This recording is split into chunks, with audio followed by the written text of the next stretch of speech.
You know, there is this incredibly universal, just like almost physically painful feeling that I think literally every single person listening to this right now has experienced, probably more than once, honestly. Oh, absolutely. It's that exact moment when you have a burning passion or like a truly great idea or even just this massive long-term goal that you care deeply about. Right. And in your head, you know, at 3 a.m. when you're staring at the ceiling, it is perfect. It is pristine. It's flawless in the abstract. Exactly. But the second you try to bring it into the real world, the absolute second it hits the messy, chaotic reality of like a busy Tuesday morning, Yeah. you know, with your inbox overflowing and the kids screaming and the car needing an oil change, it just feels like it is slipping right through your fingers. Yeah, it shatters. It totally It shatters. shatters on impact with reality. Yeah. And it's a profound kind of grief, honestly.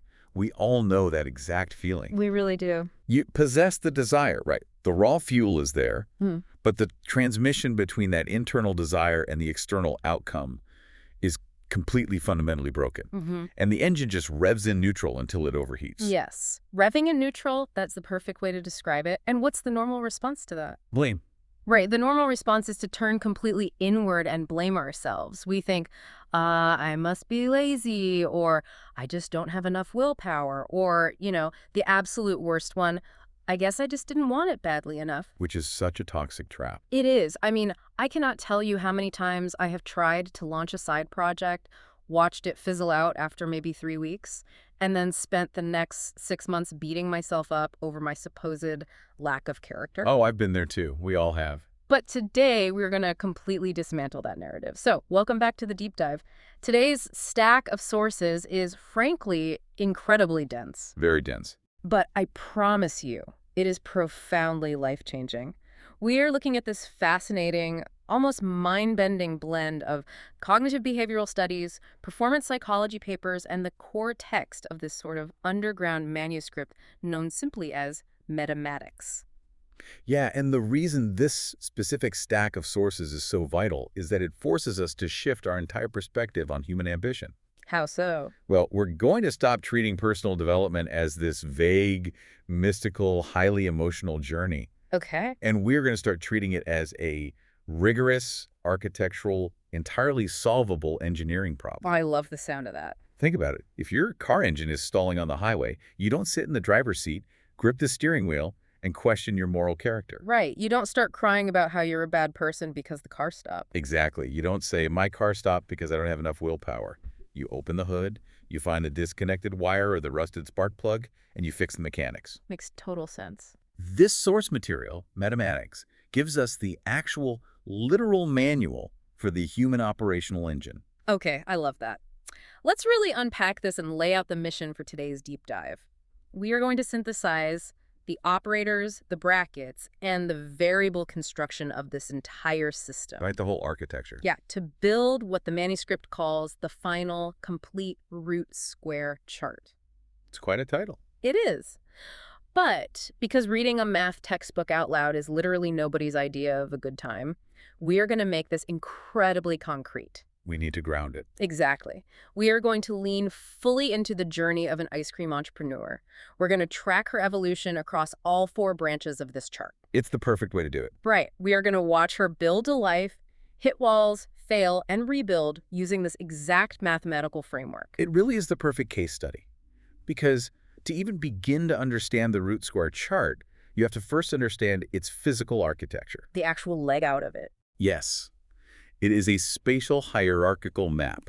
So if you're listening right now, I want you to imagine a massive physical blueprint rolled out on a large drafting table right in front of you. Okay, let's visualize this blueprint. What are we actually looking at here? Because when I first saw the diagrams in the source, I'm not gonna lie, it looked like a cross between a corporate org chart and like a geometric mandala. That's a great description. You're looking at a perfect square, and dead in the center of that square is what the text calls the root. The root. Right, the root represents 100% of the value of the system. It is the emergent integrated whole. It is pure potential. Okay, 100%. But here is the first major paradigm shift of the manuscript. You cannot actually do the root. Wait, hold on. If it's the center of the whole thing, why can't I do it? Because the root is a final destination. It's the ultimate state of being you are trying to achieve. Like what? something like integrated professional excellence or authentic creative mastery. Or in the case of our entrepreneur, a wildly successful community-beloved ice cream empire. Oh, I see. You can't just wake up on a Tuesday and execute empire. Yeah. It's an emergent property. It only happens when all the underlying structures are perfectly aligned. Okay, so the root is the center, the 100%, the ultimate goal. What grows out of it? Like, how do we actually build the foundation for that? So growing directly out of the root, reaching to the four corners of the square, are four branches. 4 branches, got it. These are your foundational capability domains. Hmm. And they are named power, presence, proclivities, and proclamations. That's a lot of P's. It is. But mathematically, if the root is 100%, the chart dictates that each of these four branches carries exactly 25% of the structural load. Okay, so they're equal. Completely equal. You cannot over-index on one and ignore the others. A system with 50% power and 0% presence will just collapse. You need all four. I mean, I buy that conceptually, but a branch like power or presence is still way too abstract for me. How so? Well, I can't wake up on a Wednesday, look at my calendar, and just put do presence on my to-do list at 10 a.m. Like, my brain doesn't know what muscles to flex to achieve that. Exactly. And that is a neurological reality, not a personal failing. You cannot practice a noun. Oh, wow. Presence Yeah. is a noun. So the framework moves one layer further out. Growing out of each of those four branches are the leaves. The leaves, okay. There are exactly 3 leaves per branch, making 12 leaves in total across the entire chart. So the 25% gets split again. Right. If a branch is 25%, each leaf represents roughly 8.33% of the total system. Okay, I'm following the math. A leaf is a functional state or an operational capacity. For example, under the presence branch, you might have a leaf called active listening, or under the power branch, a leaf called financial literacy. Okay, that's getting a little closer. Active listening feels a bit more tactical, but it still feels, I don't know, like a broad concept rather than a specific acute action I can take in the next 5 seconds. Which brings us to the absolute edge of the blueprint, the ground floor of reality. Growing out of every single one of those 12 leaves are exactly 3 fruits. 3 fruits per leaf. Yes, 3 fruits per leaf means there are 36 fruits in total.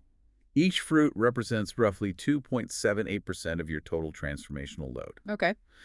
These fruits are the irreducible atomic actions. They are verbs.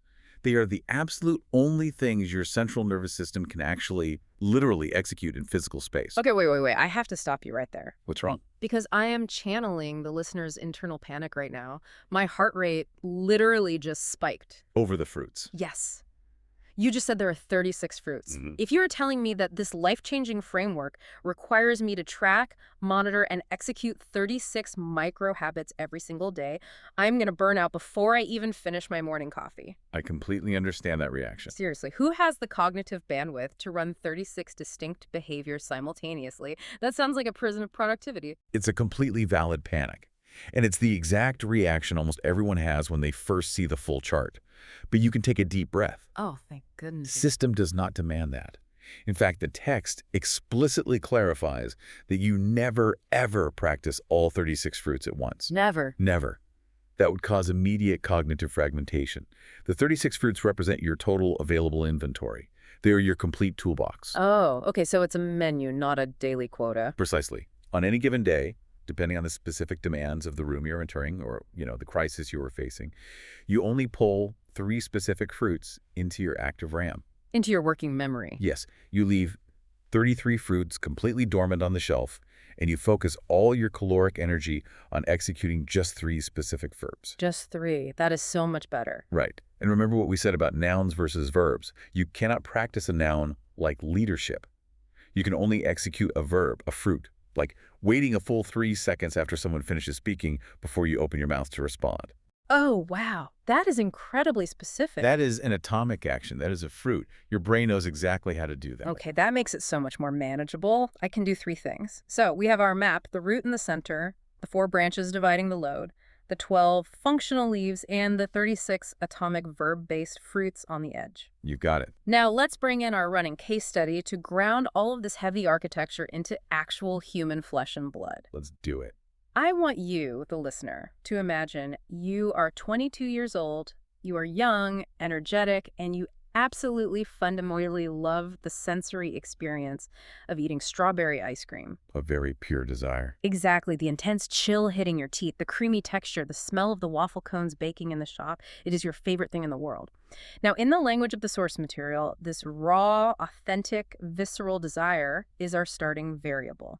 It is the unshaped atom of our deep dive. And having that raw atom of desire is beautiful. It is the spark of all human endeavor. But, and the manuscript is very harsh on this point, on its own, raw desire is entirely useless. Useless! Yes. You can have all 36 atomic fruits perfectly defined. You can have a heart full of passion. But if you don't know how these elements interact with each other, and more importantly, with the friction of the real world, you just have a static list of dreams. That hits hard. The Metamatics manuscript uses a pseudo-algebraic system to map how these elements actually combine in real time. It provides the physics of the system. Let's get into this pseudo-algebra, because I have to admit, when I first read the sources, seeing mathematical symbols applied to squishy human behavior and emotion was wild. It's definitely unconventional. It felt cold at first, but the more I looked at it, the more I realized it is incredibly precise. It gives you a language for the things we usually just vaguely complain about. Exactly. Now, the outline suggests we should just list the 4 core operators, but let's not do that. Let's watch our ice cream entrepreneur actually use them as she hits the real world. That's a much better approach. So let's start with her raw desire. She wants to build a strawberry ice cream shop. She has the passion. Right. But immediately she hits her first wall. The real estate market in her city is incredibly expensive, the zoning laws are strict, and the neighborhood she wants to open in is predominantly filled with young professionals who are extremely health conscious. Right. So her raw passion is violently colliding with reality. And this is where most people quit. They say, oh, the universe is telling me no. Right, the universe. But in mathematics, this is just the first operator, the division operator, represented by the forward slash. But it does not mean mathematical division, right? Because normally division means making something smaller, like cutting a pie in half. Correct. In this grammar, division represents contextual filtering. Contextual filter. When you write the equation A over B, or A divided by B, it means variable A is filtered, shaped, or constrained by variable B. And here is the unbreakable fundamental rule of this grammar. What is it? The denominator always governs.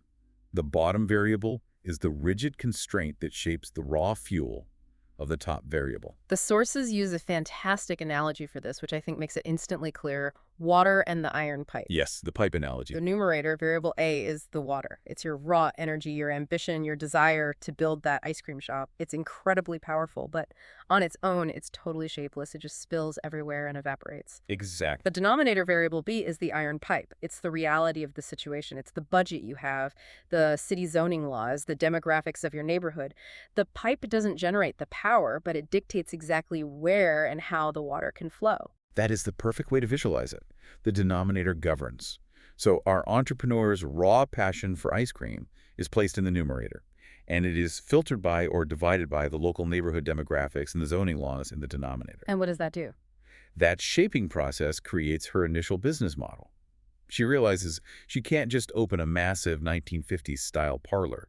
The pipe is forcing her to design a sleek, minimalist, grab-and-go shop with organic ingredients.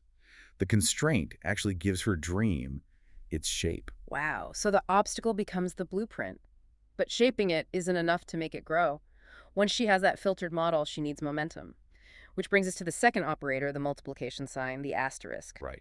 In this system, multiplication represents synergistic amplification. This isn't just adding customers, it's reciprocal intensification. It's when A and B strengthen each other, creating an exponential feedback loop. Exactly. So for our entrepreneur, maybe her carefully filtered business model is multiplied by active community engagement. Like events. Yeah, she starts hosting free tasting events on Saturday afternoons.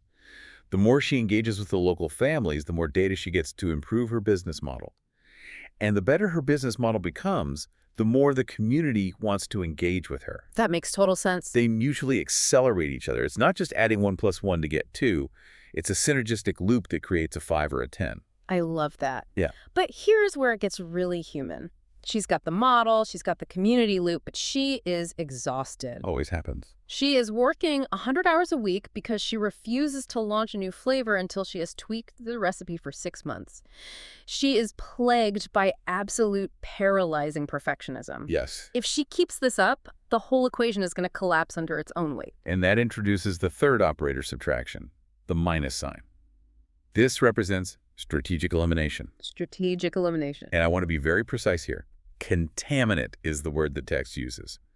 Subtraction here doesn't mean you are losing something valuable. It means you are deliberately purifying the main variable. Okay, so getting rid of the bad stuff. Yes, her perfectionism is a contaminant. It is halting the flow of the entire system. It's like sludge in the iron pike.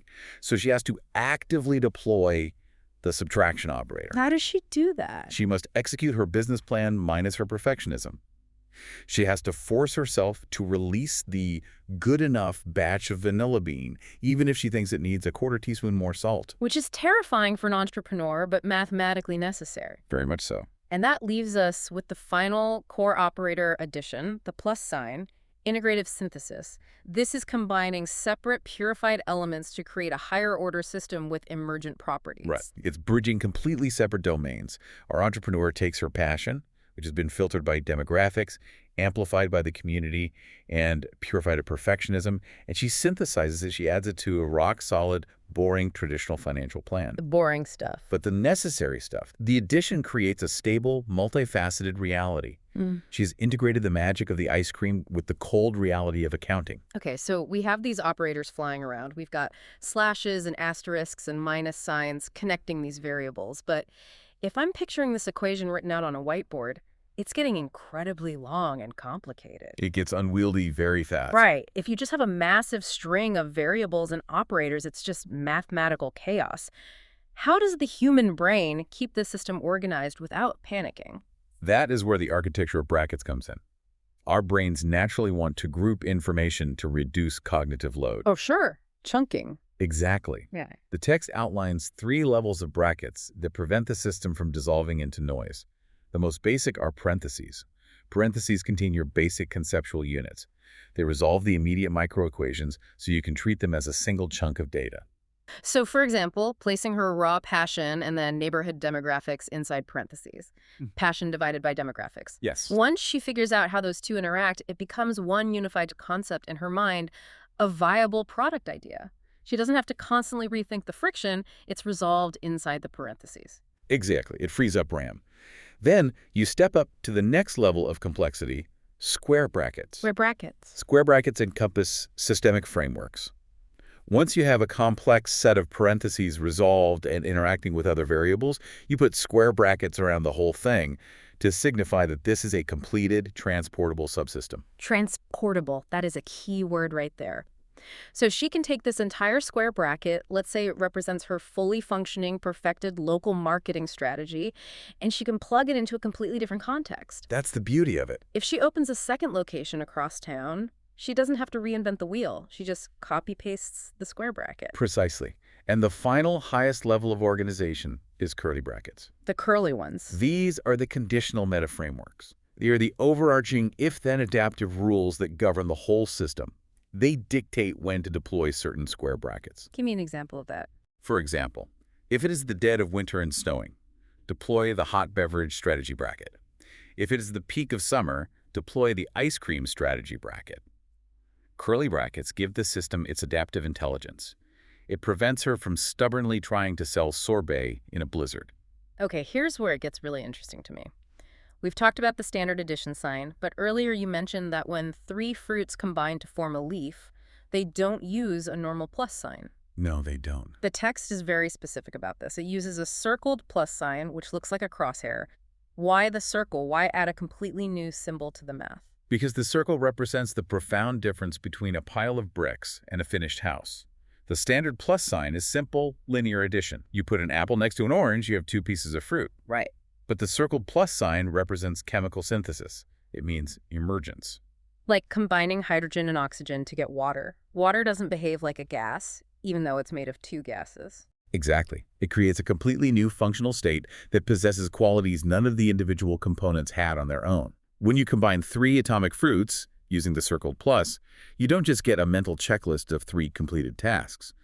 You unlock a new capability. But this brings up what is arguably the most mind-bending and honestly frustrating part of the entire manuscript, the math paradox. Yes, the paradox. The text calls it the fourth quarter principle. Let's walk through this carefully because I spent hours staring at the source material trying to make sense of this. Take your time with it because it is the absolute crux of why high performers either succeed or inexplicably burn out. If you understand this, you understand the secret engine of human achievement. Right. Okay, let's look at a branch on our blueprint. We established that a branch represents 100% of a foundational capability domain, like power or presence. We also established that a branch is composed of exactly 3 leaves. Now, basic 3rd grade elementary school arithmetic tells us that if you cut a pie into 3 equal pieces, each piece is 33.3%. Naturally. But the source text stops you and explicitly states in bold letters that each leaf is exactly 25%. It is a rigid, non-negotiable rule in the mathematics of this framework. But 3 times 25 is 75. If I spend years perfectly building all 3 of my leaves, I only have 75% of a functional branch. The math is literally missing a quarter. It looks that way. Where is the missing 25%? Does the text just secretly tax our personal development? Is the universe taking a cut? It is not a tax, I promise. It is the most vital 25% of the entire human experience. The missing 25% is the kinetic overlap. It's the tailored, real-time utilization of the components. Oh, analogy time. The sources have this brilliant systems analogy for the plug and outlet model. I love this so much because it instantly makes sense. Walk us through it. Imagine you are in a pitch black room and you desperately need light to read a map. You have fruit number 1, which is a beautifully crafted, gold-plated electrical plug. That is 25% of your system. Okay. Then you have fruit number 2, which is a perfectly wired, grounded, high-voltage wall outlet. That is another 25%. And fruit number 3 is your unparalleled, deep theoretical knowledge of how electrical currents work. You have a PhD in the physics of voltage. That is your third 25%.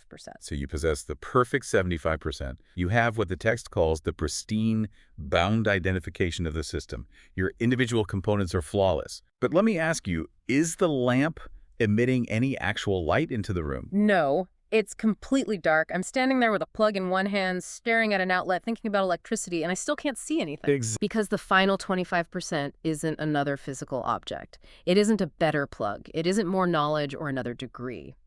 The final 25% is the physical, kinetic act of taking the plug and violently shoving it into the outlet.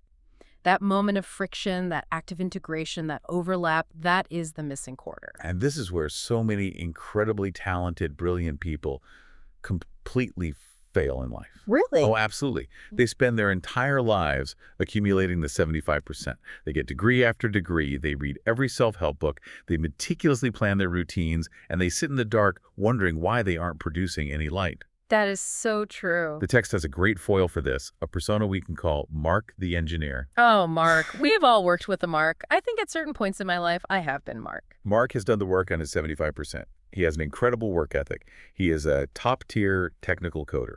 He has a massive network of industry contacts. His raw ingredients, his leaves, are flawless. That's a great hire. But Mark's career is totally stalled. He's been passed over for promotion 3 times, and his team secretly resents him. Why? Because his kinetic overlap is a 0.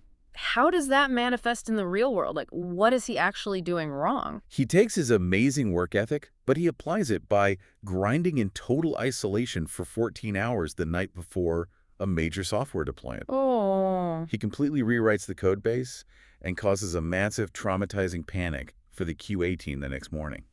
Or he takes his brilliant technical skills to a networking event, and instead of building a bridge, he uses his knowledge to arrogantly belittle his peers' ideas. Right. He has the perfect plug and the perfect outlet, but he's trying to plug his laptop into a toaster.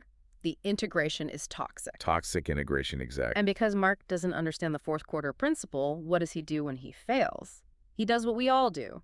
He thinks he just needs to work harder. More accumulation. He thinks, I need to learn another coding language. I need to get another certification. I need to go to more networking events.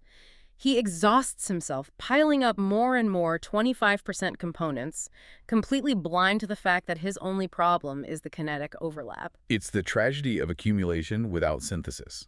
You cannot stockpile your way to emergence. The overlap is where you actually live your life. It's the moment of tailored utilization. It is the friction of the present moment. Okay, so we have the variables, we have the operators, we have the synthesis and the critical importance of the kinetic overlap, but this raises a massive, glaring question. What is it? We've talked about all these moving parts, but where do you, the listener, the actual human being with a beating heart, fit into this algebraic equation? If my life is the equation passion divided by environment, where am I in that math? That is the single most important question in the framework. Yeah. And it brings us to what the manuscript calls the unity operator, represented simply by the number one. The number one. In this system, one is not a value. It is the position of self. It is your consciousness. It dictates the focal agency of the equation. So it essentially tells us who is actually driving the car at any given moment. Exactly. Let's look at a single variable, which we will call x. Let's say x represents your daily schedule. If you write the expression as x over 1, meaning x, the schedule, is in the numerator, and you, the 1, are in the denominator. What does that mean based on our unbreakable rule of division? Well, the rule is that the denominator always governs. It is the iron pipe. So if I, the 1, am in the denominator, I am governing. I am the shaping force. Yes. When you write the equation as x over 1, you are in what the text calls iterator first mode. You are the active aggressive agent wielding the variable. Iterator first. You are saying, I use my schedule. I dictate when I wake up. I dictate when meetings happen.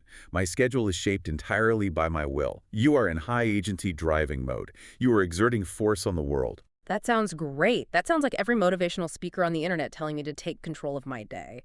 But what if I flip the fraction? What if I write 1 over x? Now 1, the self, is in the numerator, and x, the schedule, is in the denominator. Because the denominator always governs. 1 over x means you are in delineator first mode. You are yielding. Yielding to the schedule. You are saying, I am shaped by my schedule. The calendar dictates my day.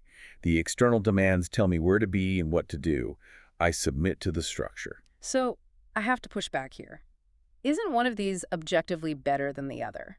Because x over 1, being the iterator, sounds like a highly successful alpha CEO who commands their destiny. And 1 over x sounds like someone who has just given up and is letting life happen to them. Why would I ever want to be in the numerator and let the world govern me? And that assumption is the exact trap that destroys high performers. Neither position is inherently better, and relying exclusively on either one will absolutely destroy you neurologically and psychologically. Wait, really? Destroy you? Absolutely. This is why the framework introduces a mandatory mechanical failsafe called the inversion kick. The inversion kick. I love that term. It sounds like a martial arts move from a sci-fi movie. It acts like one for your psyche. Human consciousness naturally wants to crystallize. It wants to find one mode that works and stay there forever. Right. If you spend 100% of your time in x over 1 mode, iterator first, always governing, always dominating, you think you are being a high performer, but you are actually becoming a tyrant. A tyrant. You are constantly forcing your will onto your environment, ignoring all feedback, bulldozing your relationships, and eventually your nervous system will redline. You will suffer a massive catastrophic burnout. Why? Because you are exhausting yourself trying to be the denominator of the entire universe, and you just aren't that strong. Wow, okay, that hits close to home. Trying to be the denominator of the universe. And what if I swing to the other extreme? What if I spend all my time in 1 over x mode? You become a completely reactive victim of circumstance. The text calls this an R1V life responsive one variable. You just float aimlessly like a leaf on a stream, letting every external pressure, every demanding boss, every passing market trend, every algorithm shape who you are. You yield to everything. You have zero internal anchor. So the inversion kick is the deliberate, strategic flipping of your position. You have to alternate between driving and yielding. But how do you know when to flip? It's not like our brains have a dashboard warning light that flashes red when we are being too tyrannical or too passive. Actually, the framework gives you a literal dashboard. It prescribes a highly specific 20-minute operational ritual called the Sunday audit. Sunday audit. Every single Sunday night, you sit down with a piece of paper and you ruthlessly review your behavioral expressions from the past week. You actually count them. Count them. Yes. How many times did you operate in x over 1, forcing an issue? How many times in 1 over x, yielding to a constraint?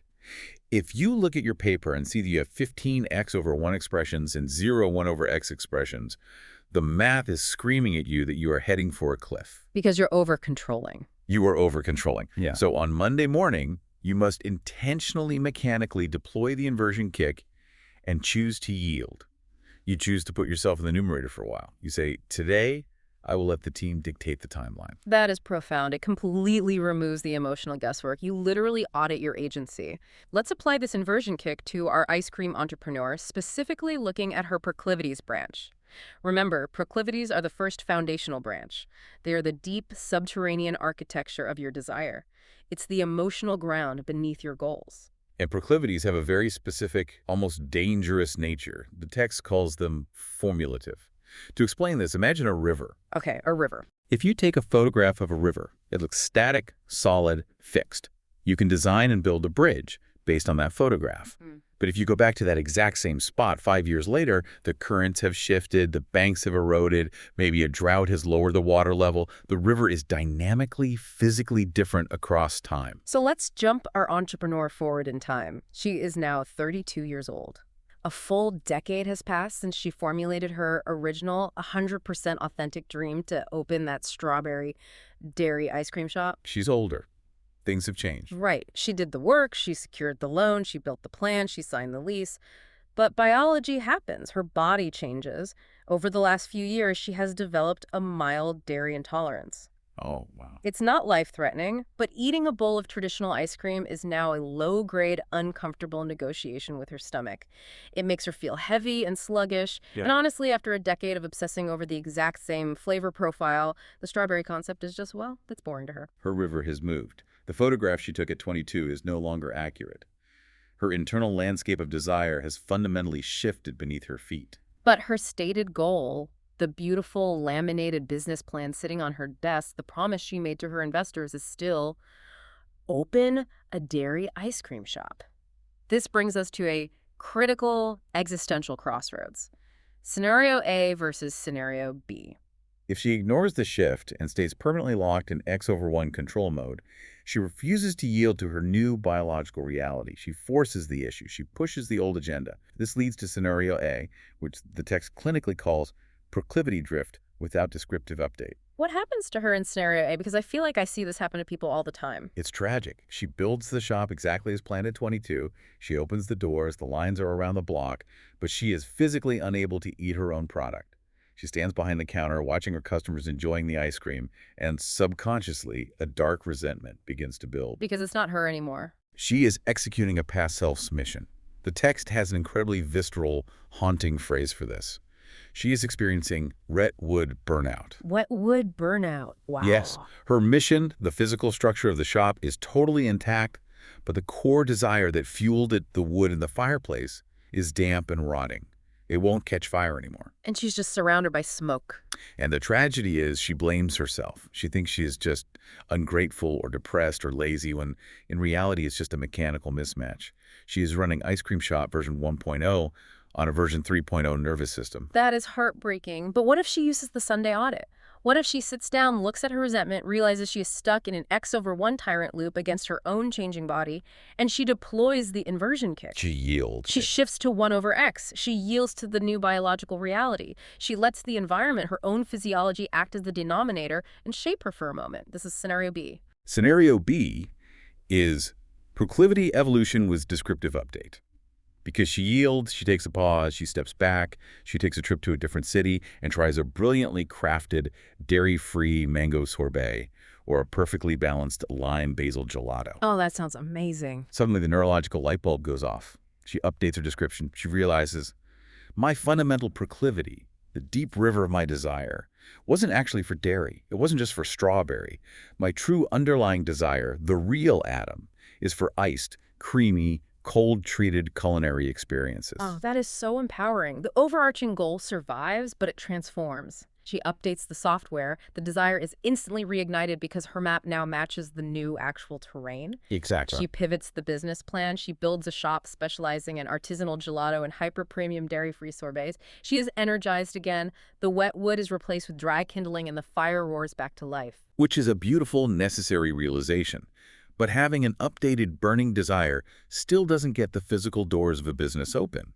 A pure proclivity, no matter how authentic, doesn't sign a commercial lease. Right. It's just potential energy. To actually impact reality, we have to move to the second branch, the power branch. And I have to say, the way this framework defines power completely shifted how I view my own resume and my own skill sets. That's a very different definition. The text defines power not as raw, aggressive force, not as yelling the loudest in a meeting, but as the backing force that strikes specific nodes. Yes. To manifest her updated gelato shop, she has to physically interact with reality. And reality is not a smooth, open field. Reality is made of nodes. Nodes. Nodes are the physical contact points, the gatekeepers, the rigid structures of society. The city health inspector is a node. The commercial landlord is a node. The loan officer at the bank is a critical node. And here's the kicker, the thing that tricks up so many passionate people: you cannot strike a node with a general noun or a raw emotion. You absolutely cannot. Our entrepreneur cannot walk into the bank, sit across from the loan officer, and try to strike that node with raw creativity or passion for sorbet. The bank literally does not have the sensory apparatus to care about her passion. She must strike the node with a wieldable nounship. A wieldable nounship is a profound concept. It is a raw capacity that has been deliberately forged, hammered, and sharpened in the fires of discipline into a specific deployable tool. So it's not just a hobby. Right. Knowing a lot about food is a vague abstraction. Culinary formulator is a wieldable nounship. It has edges. But even having one sharp tool isn't enough. The power branch dictates that you require a portfolio of power. Exactly. Because she can be the greatest culinary formulator on earth, she can make a sorbet that makes people weep, but if she can't strike the bank node, the shop never opens and no one ever tastes it. The nodes stop you. She must also force herself to forge and wield the nounship of capital manager to get the loan, and the nounship of community builder to strike the customer node and get foot traffic. And what's brilliant and incredibly relieving about this structural view is how it completely reframes the concept of failure. How does it reframe it? If she goes to the bank and they deny her loan, she doesn't have to spiral into an existential crisis. Yeah. It's not the universe sending a mystical sign that her dream is invalid. Oh, thank God. Right. It is simply neutral mechanical data telling her that her current portfolio of power is missing the capital manager nounship. It is a mechanical issue, like a missing gear in a watch. She can either go forge that nounship herself by taking finance classes, or she can use the addition operator to synthesize with a business partner who already wields it. Okay, so she has the updated proclivity. The river is mapped. She has built the power portfolio. She strikes the nodes. She secures the lease. Now we move to the third branch, presence. Presence. This is how she actually shows up in the rooms she enters. And again, the framework violently dismantles our normal pop psychology vocabulary. Presence in the root square chart is absolutely not about being authentic to your baseline mood. No, it is the exact opposite. What most people call authenticity, walking into a room and just vomiting whatever emotion you happen to be feeling that day. The cognitive behavioral framework classifies as neurological laziness. Neurological laziness. Wow. It calls it unselected self-expression. If you walk into every single room at the exact same emotional frequency, regardless of what the room or the people in it actually need, you are not being present. You are just broadcasting your default setting. True presence is an active, rigorous, real-time calibration of 3 specific leaves. Let's break down these 3 leaves of presence because they function like a highly sensitive social diagnostic machine, and understanding how they work psychologically is fascinating. The first leaf is hope. Hope is the forward-looking dimension of an interaction. It is the energetic projection of possibility.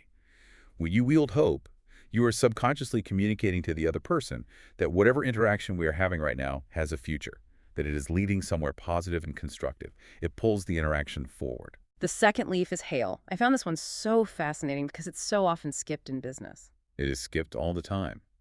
Hail is the recognition dimension. It is the active, explicit acknowledgement of the current reality and the history of the room. It's reading the emotional weather. Reading the room. Exactly. Neurologically, hail is about limbic regulation. It's registering that the people you are talking to have a past, they have fears, they have historical context, and that past is sitting in the room with you right now. When you hail someone, you disarm their threat response because you make them feel deeply historically seen. That makes so much sense. And the third leaf is hype.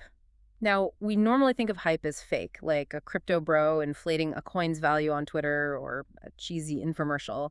But here it's defined very differently. In this architecture, hype is the calibrated energetic intensification. It is the caloric force, the sheer vitality you bring to the environment that makes people actively want to participate in the moment rather than just passively endure it. It is the warmth of real, undeniable aliveness. And remember the structural rule of the framework: all three leaves, hope, hail, and hype, must be active simultaneously in every single context. You don't pick one. The art, the mastery of presence, is purely in how you calibrate their proportions. The mix is everything. Let's apply this to our entrepreneur. She's sitting in the bank, pitching the skeptical loan officer. How does she calibrate? In the bank, she dials the hail leaf way, way up. She actively acknowledges the risk the bank is taking. She honors their strict financial history. She voices their unsaid fears about restaurant failure rates. By doing that, she regulates the loan officer's nervous system. She makes them feel safe. Exactly. She pairs that massive hail with strong hope, a clear, data-driven, optimistic vision of the shop's future success. But she dials the hype down to a very low simmer. She isn't shouting, she isn't waving her arms or doing a cheer routine. She brings a calm, intense, grounded aliveness. But what happens when the context changes? What happens when she is standing on the sidewalk, handing out free samples of her dairy-free mango sorbet to a tired local family on a hot Saturday afternoon? The calibration violently flips. The hype leaf is dialed up to maximum amplitude. The energy is infectious, sensory, loud, joyful. The hope is still there, the implicit promise of a great dessert that will make their day better, but the hail is minimal. Because they don't need the history. Right. It's just enough to recognize the family's immediate reaction and connect with them. She isn't talking about the history of the neighborhood, she's just hyping the flavor. If you miss even one of these leaves, the social equation completely collapses. Let's look at the toxic positivity trap. If she brings massive hope to the bank, projecting this massive billionaire future, but she completely misses the hail, she entirely ignores the bank's historical concerns about how many ice cream shops go bankrupt in year one, she comes across as profoundly dismissive and delusional. The loan officer feels unseen and rejects the loan. Exactly. And conversely, if she brings massive hail saying, I know restaurants are incredibly risky, I know the economy's bad, I know the supply chain's a mess, but she forgets to inject hope and hype, she just sounds like she is mourning a business that hasn't even opened yet. It reads as pure defeat. Presence is the continuous, exhausting, beautiful, real-time calibration of hope, hail, and hype. Okay, so she is wielding her power portfolio. She is calibrating her presence perfectly. She can hold the room. But as the text brilliantly points out, holding a room is just a temporary state of being. Where is she actually taking them? What is the architecture of the mission itself? This leads us to the fourth and final branch, proclamations. A proclamation is the what? It is the target. And we have to differentiate this rigorously from what most people do, which is make wishes. Make wishes? Yeah. At 3 a.m., staring at the ceiling, you say, I want to open an ice cream shop that people love. The framework calls that a low-grade code. It is romantic, it feels good to say, but it is structurally useless. It has no parameters. You cannot measure a shop people love. Right. A true proclamation in this system is a noun expressed as a perpetual verb. It is a mission statement that acts as a perpetual motion machine. And it requires what the text calls high-grade coding. High-grade coding transforms that wish into an aggressively measurable, undeniable parameter. Instead of a low-grade wish, our entrepreneur's intellectual leaf processes her desire into this specific code. I am building a 1,200 square foot temperature-controlled retail space specializing in artisanal frozen desserts with at least 50% dairy-free options, achieving a customer return rate of at least 40% within the first 90 days of operation. Wow. That is verifiable. That is a target you can actually miss. And the paradox is, because it is a target you can miss, it is a target you can actually hit. Now, the proclamations branch is built on three foundational leaves: the intuitive, which handles operational ease, the intellectual, which handles the data and mapping, and the insulated leaf. Let's look incredibly closely at the insulated leaf, because this is the defensive architecture of mission, and it's what saves her life. The insulated leaf is vital. It is designed to protect your mission from external and internal interference. Every environment contains forces, often very well-meaning forces, often forces that look like success that will completely destabilize your mission if left unmanaged. Which brings us to the ultimate climax of our entrepreneur's journey. Let's set the scene. It's 90 days after her grand opening. The shop is a massive hit. The neighborhood loves the dairy-free sorbets. The lines are out the door. She hit her 40% return rate. And then the crisis arrives. The crisis that looks like a gift. Exactly. It doesn't look like a crisis. It looks like a miracle. Executives from a major regional grocery chain walk in, they taste the product, they are blown away, and they offer her a massive, multi-million-dollar contract to carry her pints in 50 of their stores. To the outside world, to her parents, to an uninsulated ego, this looks like the ultimate victory. It is massive expansion. It is the dream of every food founder. But our entrepreneur has been doing the work. She utilizes the critical overlap fruits of the proclamations branch. Remember the overlap, the kinetic action, the pushing the plug into the outlet. Specifically, she sits down on a Sunday night to execute her mission renewal statement. The audit. This is a macro-scale loop closure practice. She reviews her high-grade code, and because she forces herself to look at the cold, hard mechanics of her system rather than the flattering glow of the grocery contract, she realizes a terrifying truth. She looks at her supply chain. She realizes that her sorbet relies on incredibly specific, organic, small-batch fruit suppliers. If she accepts the grocery contract and suddenly has to produce 10,000 pints a month instead of 1,000, that fragile, carefully curated supply chain will completely shatter under the sheer volume. It'll break. She'll have to start using commercial syrups. The quality of her artisanal product, the very thing that made her successful, will plummet. So, relying heavily on her insulated leaf, her defensive architecture, she writes into her mission renewal statement an explicit exclusion. She writes in bold letters, "We are explicitly not pursuing wholesale distribution to grocery stores." She says no to the money. She says no to the ego boost. And that single, incredibly difficult act of insulation saves her business from imploding under the weight of a loud, demanding external agenda. She avoids mission creep. She protects the core of her proclamation. It is amazing to see it all come together. We've mapped the shifting river of her proclivities. We've built her unshakable portfolio of power. We've watched her perfectly calibrate her presence in the room, and we've seen her fiercely insulate her proclamation. But this brings us to the ultimate question, the reason we started this entire deep dive. The root. Yes, we've built all 4 25% branches. How do we build the root? How does she actually do integrated professional excellence? Here is the ultimate beautiful math of the root square chart. You don't do the... You don't do it after all this work. No. Root emergence is spontaneous. Think of an analogy. If you take 7 highly competitive, incredibly athletic people who love games, you have built their individual branches of capability, and you lock them in a gymnasium with a basketball. You do not have to command them to play. Okay. You do not have to force a game to happen. You don't have to schedule it. Right, the game is inevitable. It just erupts because the conditions are perfect. The chemistry demands a reaction. Exactly. When you properly construct your proclivities, your power, your presence, and your proclamations, and you aim all 4 of those fully realized branches at the exact same scenario, like opening and running that jalabert shop, the root emerges on its own. The thriving business, the integrated excellence, the deep fulfillment, it is simply what happens when all that architecture cohabits one situation without external coercion. It is spontaneous combustion. That is incredible. Okay, let's pull all the way back and summarize this entire journey. We started with the frustration of things falling apart, of dreams shattering on Tuesday mornings. We learned that the root square chart is not a magic wand. It is not going to stop macroeconomic downturns. It won't cure a sudden illness. And it won't make the rain stop on your grand opening day. It does not promise a frictionless life. No, it doesn't. But what it promises and what it consistently delivers if you use it is the locating ability. The locating ability. When your life is unspooling, when the fog of war is overwhelming you and you want to quit, you no longer have to sit in the dark and label yourself a moral failure. You aren't a victim. You can unroll the blueprint. You can look at your life with clinical, mathematical detachment and diagnose the exact mechanical issue. Is my power failing because I'm missing a specific noun ship? Is my presence miscalibrated because I walked into the room with hope but forgot the hail?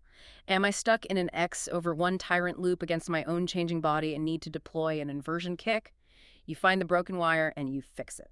It replaces paralyzing shame with sheer, actionable mechanics.